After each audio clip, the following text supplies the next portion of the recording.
Gloire et honneur à Tata Zambé, élévation et dignité à Issaïa.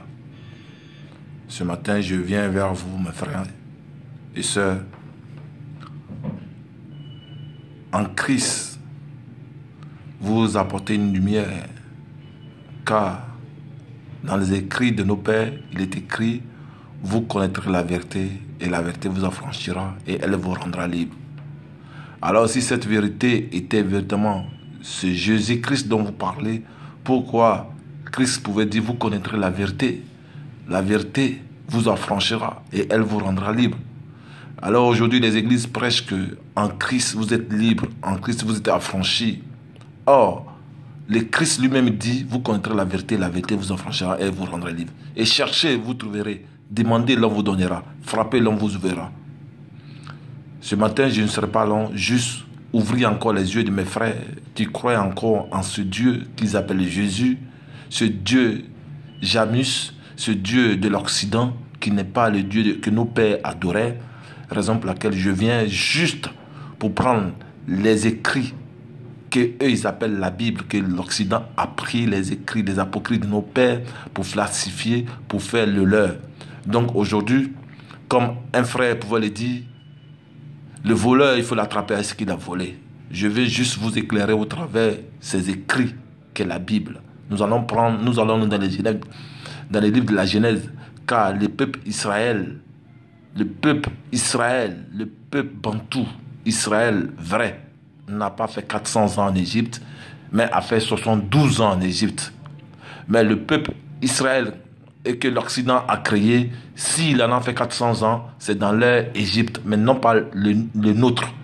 L'Égypte de nos pères, ce n'est pas là-bas qu'ils ont fait 400 ans. C'est pour juste vous éclairer, pour montrer que ce peuple-là, qu'ils appellent Israël aujourd'hui, n'est pas le vrai peuple que Dieu s'est choisi. Et vous, les chrétiens, vous attribuez ce peuple-là à Dieu, parce que vous ne connaissez pas vous-même votre identité.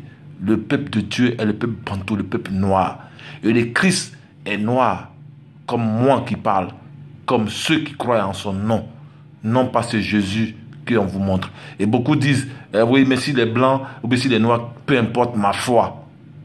Sans connaissance, il n'y a pas de croyance. Et sans culture, il n'y a pas de culte. Vous, incrédules encore, chrétiens incrédules, qui dites ceci: tant que tu ne connais pas ta culture, tu ne peux pas rendre culte. Parce que tu rends culte à ce que tu ne connais pas. Raison pour laquelle Christ pouvait dire: vous adorez ce que vous ne connaissez pas, mais nous adorons ce que nous connaissons. Voici ce que vous êtes, vous chrétiens, soi-disant. Je vais vous donner les passages que vous-même vous allez aller vérifier et vous allez voir. De vos églises, les pasteurs qui prennent cette Bible, s'ils disent la vérité ou si vous mentez, ça fait 2000 ans que nous sommes dans les mensonges de la culpabilité. La vérité est venue pour rétablir tout l'ordre. L'Occident a volé notre connaissance. L'Occident a pris ce qui nous appartenait et ils ont falsifié. Le temps est venu de pouvoir nous restaurer. Le temps est venu de pouvoir rétablir l'ordre. Et c'est la raison pour laquelle Christ nous révèle qui nous sommes. Il nous fait retrouver la mémoire, parce que notre mémoire a été effacée dans les livres de Deutéronome chapitre chapitre 32, verset 26. Et dans les livres de Deutéronome 28 dit: car Yah vous frappera des délits d'égarement et d'aveuglement. Nous avons été égarés et aveuglés parce que nous avons désobéi à la loi de Yah, à la loi de Dieu. Genèse chapitre 37 du verset 2. Joseph fut vendu à 17 ans. Je prends juste pour que vous connaissiez bien l'histoire. Vous les chrétiens, vous connaissez déjà toute l'histoire de Joseph. Joseph fut vendu à 17 ans en les marchands. Et ces marchands l'ont vendu à Potiphar. Il a fait dans la maison de Potiphar 10 années. Parce que la Bible le dit. Genèse chapitre 41 le dit. Vous lisez ça, vous allez comprendre. Genèse chapitre 41. Du premier verset au 46, vous allez comprendre. Joseph est sorti de la prison. Joseph a passé 10 ans chez Potiphar. Notez bien, 10 ans chez Potiphar. Il a été vendu à 17 ans. 17 ans, plus 10 ans, plus 3 ans d'années. 3 ans d'années en prison. Il est sorti à 30 ans. Il fut Premier ministre en Égypte à 30 ans. Quand est-ce qu'il avait expliqué les songes à Pharaon? Alors, il fut établi comme Premier ministre. Il a passé 7 années d'abondance. Parce qu'il y avait 7 années d'abondance et 7 années de déserte. Les 7 années d'abondance, il a passé. C'est la première année où il y avait la famine et que ses frères sont venus acheter de quoi manger et qu'il a retenu. Vous connaissez bien l'histoire. Je vous dis ça vite pour que vous compreniez. Moi, je vous donne les pistes et vous allez-y analyser. Et allez-y vérifier dans vos Bibles que vous avez en main. Et il fut sorti, ses frères et son père furent remontés en Égypte avec les chars de Pharaon. Ça veut dire qu'il avait gouverné 7 ans déjà dans l'année de l'abondance et une année de désert. C'est là que s'est fait son nom. Ça fait 38 ans. Donc, ses frères, donc Israël, la maison de Jacob est montée, la maison de nos pères est montée en Égypte quand Joseph avait 38 ans. Donc de 38 ans, la Bible dit, Genèse chapitre 50, que Joseph mourut à l'âge de 110 ans. Donc c'est simple, on va faire vite les calculs. Combien d'années Joseph a passé en Égypte? Faites 110 moins 17 ans. Joseph a passé 93 années en Égypte. Combien d'années Joseph a gouverné? Vous faites 110 ans moins 30 ans parce qu'il a commencé à gouverner à 30 ans. Donc ce qui donne 80 ans. Joseph a gouverné 80 ans.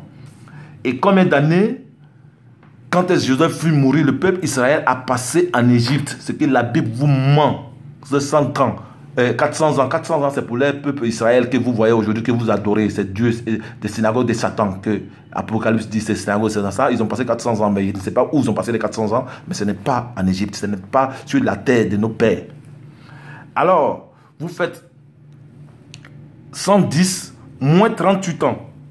De 38e année où Joseph fut venu, ses parents en Égypte, ça donne 72 ans. Pour vous les incrédules encore, vous qui croyez, vous dites que la parole, la Bible est la parole de Dieu. La Bible n'est pas la parole de Dieu. La Bible contient la parole de Dieu. La parole de Dieu, c'est les apocryphes de nos pères que l'Occident a exproprié, a volé pour venir ici falsifier et raconter l'histoire à sa manière et à sa faveur. Raison pour laquelle nous adorons les dieux qui s'appellent Jésus, que vous ne connaissez pas, vous adorez ces dieux.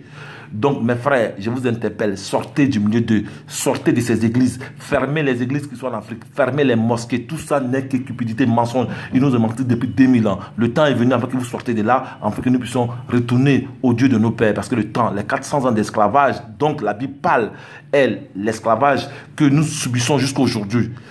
J'ai lu dans un revue, les États-Unis ont reconnu l'esclavage, c'était bien avant ça, mais ils ont reconnu pour faire accomplir la prophétie d'Abraham. Ils ont dit qu'ils ont commencé l'esclavage à 1619.